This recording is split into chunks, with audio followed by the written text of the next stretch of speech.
गुलबर्गा शहर में जयदेवा हॉस्पिटल की नई बिल्डिंग में आज एक हादसा पेश आया है। एक बड़ा पेड़ कट करने के वक्त सीधा हॉस्पिटल के मेन गेट पर गिर गया, जिससे गेट टूटकर बिखर गया है। सबसे बड़ी बात यह है कि पेड़ काटने के दौरान ना तो कोई बैरिकेड्स और ना ही सेफ्टी टेप लगाया गया था, जबकि ऐसे कामों के लिए कॉरपोरेशन और फॉरेस्ट डिपार्टमेंट से परमिशन लेना भी ज़रूरी होता है। सोचिए, अगर उस वक्त गेट के करीब कोई शख्स या गाड़ी होती तो यह हादसा और भी खतरनाक हो सकता था। खुशकिस्मती से कोई जानी नुकसान नहीं हुआ है। झाड़ कट करने वाले वर्कर्स ने सेफ्टी का ख्याल नहीं रखा और हॉस्पिटल के एडमिनिस्ट्रेशन ने भी साइट पर प्रॉपर मॉनिटरिंग नहीं की।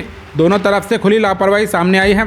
मेडिकल एजुकेशन मिनिस्टर डॉक्टर शरण प्रकाश पाटिल के अंडर आने वाले इस हॉस्पिटल में ऐसा वाकया एक बड़ी वार्निंग है और अगर आने वाले वक्त में थोड़ी सी भी गफलत हुई तो किसी बड़ी मुसीबत का सबब बन सकती है। अब देखना यह है कि एडमिनिस्ट्रेशन और जिम्मेदार अथॉरिटीज़ इस मामले को किस तरह से हैंडल करते हैं और ऐसी लापरवाहियां दोबारा ना हो, इसका भी ख्याल रखना बेहद ज़रूरी है। This video is presented by OSN group. आपके घर की क्वालिटी कंस्ट्रक्शन, प्रीमियम इंटीरियर्स और बेस्ट बिल्डिंग मटेरियल्स के लिए OSM रहेगा आपकी बेस्ट चॉइस। फ्री कंसल्टेशन के लिए जरूर विजिट करें OSM ऑफिस।